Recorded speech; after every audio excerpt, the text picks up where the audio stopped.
تو جس کی بول آئی اسی کی ملک ہے, اسی کو دینی ہے, قبضہ نہیں کرنا ہے.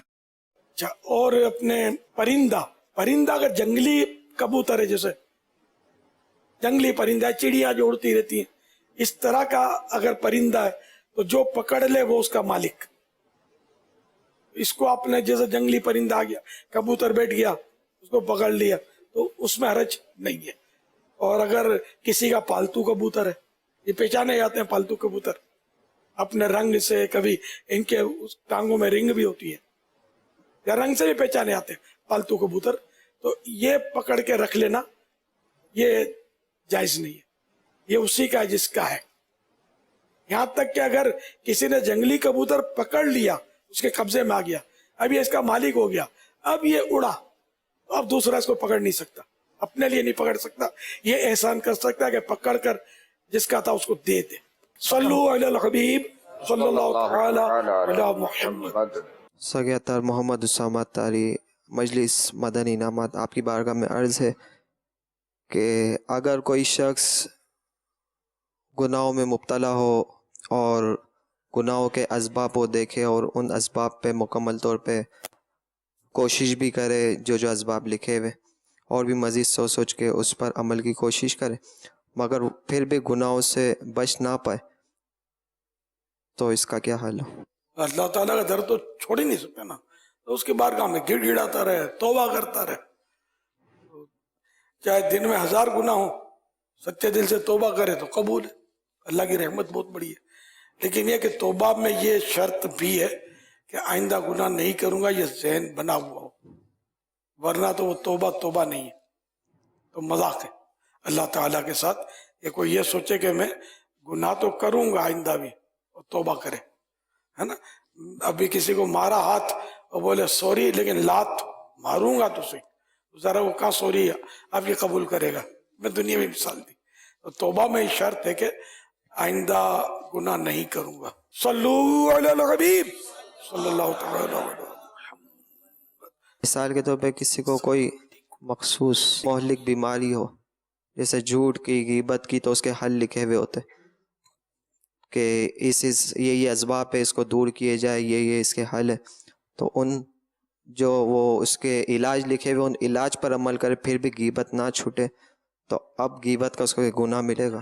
وہ اپنے طور پہ پوری کوشش کر رہا ہے, غیبت یا غیبت یا کوئی بھی بیماری, اسلحہ ہے اور ہاتھ لگ جاتا ہے, ٹریگر چل جاتا ہے, بندہ گر جاتا ہے. بہت کوشش کرتا ہوں لیکن بہت نیت کرتا ہوں, اٹھا کر کے نکل جاتی ہے گولی, انگلی مانتی نہیں ہے, انگلی کو کاٹ دو. اور کیا, تو وہ اپنے طور پہ تو کوشش کر رہے ہیں. وہ غیبت سے بچنے کی کوشش کرتا ہوں تو پھر بھی میں غیبت کر بیٹھتا ہوں. یہ تو اختیاری گناہ ہے. غیبت تو زبان سے آدمی کرتا ہے, اپنے اختیار سے کرتا ہے. نیند میں کرے تو ٹھیک ہے, معاف ہے, جاگتے میں کرے گا ہوش و حواس میں تو غیبت. تو جو علاج لکھے اس پہ تو عمل کر رہا ہے نا.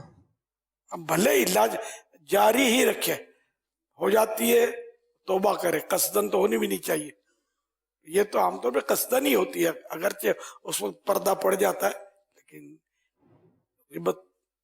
غیبت ہے, کوئی بھی مرض ہے, بد یہ نگاہی تو ہے. میرے ساتھ اسٹیج لانا پڑے گا کہ بھائی اتنی کوشش کر لی, اب مجبور اب کرتا رہے گناہ, موج کر. یہ تھوڑی ہو سکتا ہے, میں تھوڑی اجازت دے سکتا ہوں, نہ میری اجازت دینے سے اجازت مل جائے گی. دعا فرمائے گناہوں بس سے. آخری سانس تک جد و جہد کرنی ہے, شیطان سے لڑتے رہنا ہے. صلو علی الحبیب صلی اللہ تعالی علیہ وسلم.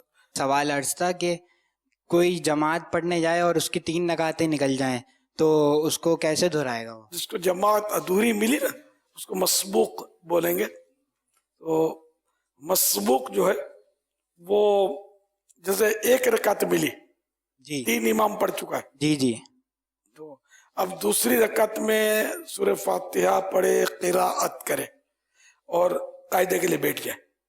امام کے سلام پھرنے کے بعد جب کھڑا ہوا تھا 1 رکعت پڑھے بھری ہوئی, قاعدے میں بیٹھ جائے, قاعدہ کر کے پھر کھڑا ہو, 1 رکعت بھری ہوئی پڑھے, یعنی سورہ فاتحہ اور سورت پڑھے, اور پھر چوتھی رکعت میں صرف سورہ فاتحہ, اور اب بیٹھ کر حسب معمول نماز مکمل کرے. صلو علی الحبیب صلی اللہ تعالی علیہ وسلم.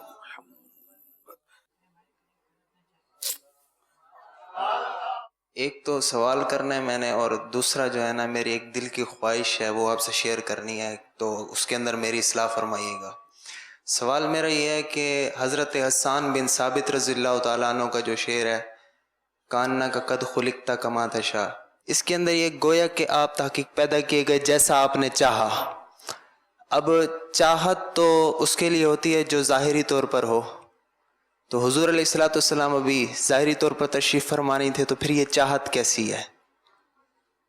آدم کا پتلا نہ بنا تھا جب بھی وہ دنیا میں نبی تھے، ہے ان سے آغاز رسالت صلی اللہ علیہ وسلم۔ اب حضرت حسن ثابت رضی اللہ تعالیٰ عنہ صحابی تھے، انہوں نے بارگاہ رسالت میں یہ عرض کیا ہے۔ تو اب جب تک اس کی ہم شرح نہ دیکھ لیں تشریح، تو اس وقت تک اپنی اٹکل سے کچھ کہنا مشکل ہے۔ اٹکل سے سمجھ میں تو آتی ہے کچھ کچھ، لیکن کہنا مشکل ہے۔ کسی عام شاعر کا شعر ہوتا تو کچھ شاید بول دیتے، اور ہو سکتا ہے انہوں نے بارگاہ رسالت میں سرکار کی موجودگی میں اگر یہ عرض کیا ہے، کہ موجودگی میں بھی یہ نعت پڑھتے تھے، تب تو یہ کہ سرکار کا سکوت فرمانا یہ تو بالکل وہ تو فائنل ہو گئی نا، حدیث پاک سرکار کی طرف منسوب ہو گئی، سرکار نے منع نہیں فرمایا۔ تو اب ایسی باتوں کی تشریح ہم اپنی اٹکل سے نہیں کرنی چاہیے۔ دوسری بات یہ ہے کہ میری دل کی خواہش ہے کہ میں وصیت کر کے جاؤں گا کہ جب میں مروں تو میری قبر کے اندر ہدائی کی بخشش رکھی جائے، تو آیا کہ یہ میری وصیت کرنا درست ہے؟ ہاں درست، برکت کے لیے اگر یہ ہدائی کے بخشش رکھ دی تو کوئی حرج نہیں، اچھی بات ہے۔